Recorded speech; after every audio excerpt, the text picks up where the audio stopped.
Baramutse abandi ndabaha mwiriwe bivanye n'aho muherereye. Ni iteka n'umunezero ntangere byo gusubira kubana namwe mwe banywanyi mukurikira iyi mboneshakure yacu ari nayo yanyu Shiramatsiko TV. Ni imboneshakure imwe rudende dushikiriza inkuru n'ibiganiro utaronka ahandi. Uyu ni umwanya w'amakuru agezweko ari kuvugwa ngaha mu gihugu cacu c'u Burundi.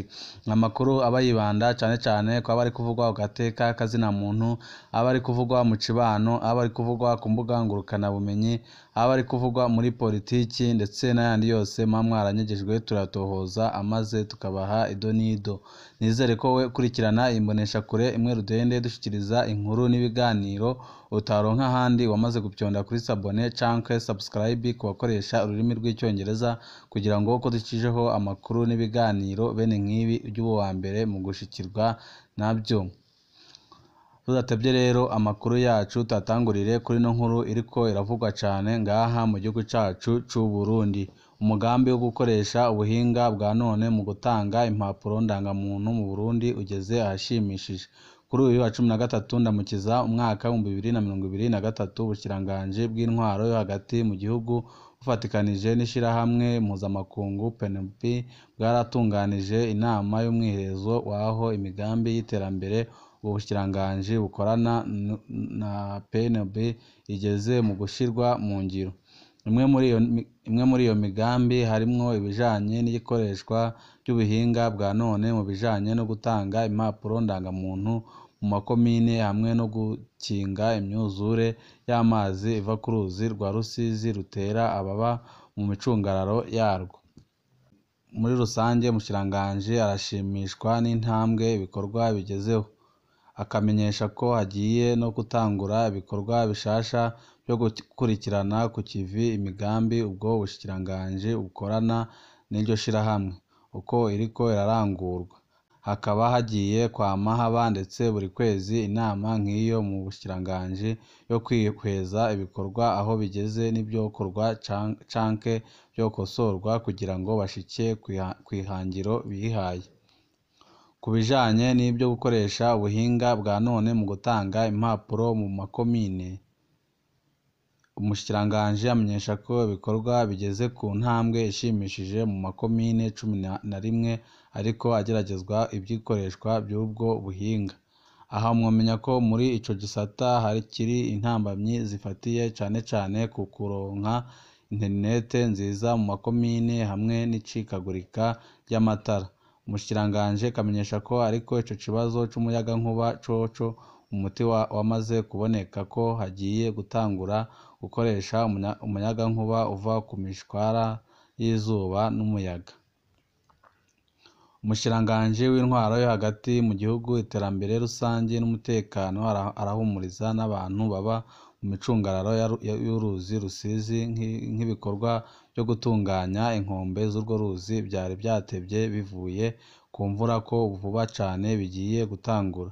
Ibyo akabivuga afatiye kubimenyeshwa n'ikigo Ejebu kimenyesha ko imvura izoba yagabanutse kuva mu kwezi kwa gatanu ibikorwa bikazoca bitangura.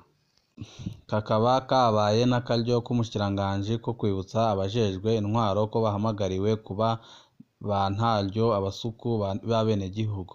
Akanamenyesha ko mbere ijambo umutegetsi rigiye gusubirizwa vuba cane n'ijambo umusuku ryo rikaba rihuriranye n'ico abashizwe imbere ngo baserukire bahamagariwe gukora no kuba bahamagariwe gutunganiriza abanyagihugu. Amakuru yacu tabandanirize kuri no nkuru nanone iriko iravugwa cane ngaha mu gihugu cacu c'u Burundi. Abahuza bo ku mitumba barasaba guhabwa ibikoresho bakoresha mu kazi kabo ka misi yose. Ibyo bikoresho ni nk'impapuro zo kwandikako, amakaramu, ikibanza co gukoreramwo hamwe n'aho babika amadosiye hakingiwe. Abo twaganiriye mu makaritsiye atandukanye yo mu gisagara ca Gitega bavuga ko mu mezi 6 bamaze bahawe ayo mabanga bagerageza gukora uko bashoboye. Barashima kandi ko bakorana neza n'intwaro ariko intambamyi ngo ntizibura. Izo ntambamyi nazo ngo ni nk'abo bahamagaza bakanka kubitaba, ababashinyagurira bakabatuka, ababatera ubwoba hamwe n'imanza baca zigateba kuja mu ngiro. Pierre Gahungu arongoye isentare y'intango ya Gitega arashima ibikorwa by'abahuza, avuga ko batumye imanza zigabanuka muri sentare, ariko kandi ngo birakenewe ko baronswa inyigisho kuko hari imanza ziba zigoye bikabagora kuzica kuko batafisemwo ubumenyi bukwiye. Gushika ubu uko batowe abahuza bose muri komine Gitega barabandanya imirimo uretse umwe amaze gutanga imihoho asigura ko afatiriwe. Amakuru yacu tuyabandanirize kuri no nkuru nanone iriko iravugwa muri FOMI. Abarimyi b'amikoro make basaba FOMI ko yoza iranabaronsa ifumbire itekeye mu dufuko tw'ibiro bike bike bashobora kwirihira. Abarimyi bamaze gukoresha ifumbire ya FOMI baremeza ko igarukana akanovera k'isi n'umwimbo ukiyongera kandi ukaremera. Ariko nubwo bamwe bayikoresha ngo hari n'abataronka uburyo bwo guteranira imifuko w'iyo fumbire kugira bungukire ku byiza byayo. Iradukunda Daniela, umurimyi wo ku mutumba Muganza, zone Ruganza muri komine ya Matongo, intara ya Kayanza, asaba FOMI ko yokorohereza abarimyi b'amikoro make ikabategurira udufuko tw'ibiro 5 canke 10 bashobora kugura, ubona ko hari n'abemeza ko barimira mu mirima mito mito.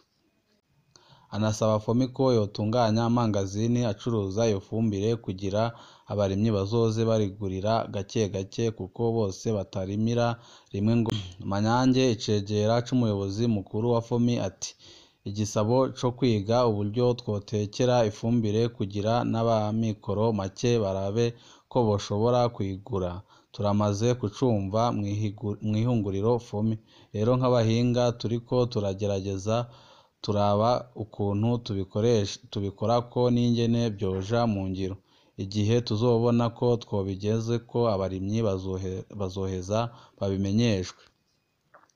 Ibyo bikaba byavuzwe mu gihe ishirahamwe FOMI ryari ryateguye isekeza mu ntara za Cibitoki, Bubanza, Kayanza, Ngozi na Karusi na Gitega kuri uyu wa 10 n'uwa 11 Ndamukiza umwaka wa 2023 yo gusuzuma no kwirimbura ku bijanye n'ingene ifumbire yagiye iratangwa mu gihugu muri iyo sizeni y'impeshi. Nawe uhora ubona uwo muteranira umufuko w'ifumbire ya FOMI canke uramubura? Amakuru yacu tuyasozerere kuri no nkuru nanone iriko iravugwa cane ngaha ku mbuga ngurukana bumenyi kuva kuri uyu wa 14 ukwezi kwa 4 umwaka wa 2023. Ibitekerezo by'amacupa ameneka n'ayatameneka birimwo bidahwanye n'ibyategerezwa gutekerwamwo bigiye gukurwa ku isoko byongere binaturirwe. Bishikirizwa na Sindayikengera, umuyobozi mukuru w'ikigo kiraba ibijanye n'iyubahirizwa ry'ubuziranenge. Mu kiganiro ku bamenyeshamakuru, uyu muyobozi amenyesha kandi ko abazofatwa bariko baradandaza ibinyobwa canke ibindi muri ayo macupa bazocibwa amahadabu. Sindayikengera avuga kandi ko mu gihe hari hitezwe ikiringo c'uko ayo macupa yokurwa ku masoko bikigaragara ko ahenshi iyo ngingo itubahirijwe. Asaba abanyagihugu gufasha muri ico gikorwa kuko kizofasha mu kugarukira amagara na cane cane abangamirwa iyo ibijanye n'ubuziranenge bitubahirijwe. Hagati yaho ikigo ngo giteganya gukora ibikorwa byose bizofasha ko ibijanye n'ubuziranenge mu gihugu bije ku rugero rumwe no mu bindi bihugu. Umwanya bacu ni ngaha duce dusozerera amakuru twari twabateguriye. Ndabibutsa wowe utaravyonda kuri sabone canke subscribe ko wavyondaho kugira ngo ko ducijeho amakuru n'ibiganiro bene nk'ibi ujye uba wa mbere mu gushikirwa nabyo. Mu kandi kanya kari buze andi makuru turi kubatunganiriza, murasabwa nayo kuza kuyatega yombi kuko abashiye byinshi biriko biravugwa ngaha mu gihugu cacu c'u Burundi. Ibihe byiza nibyo ndabipfurije.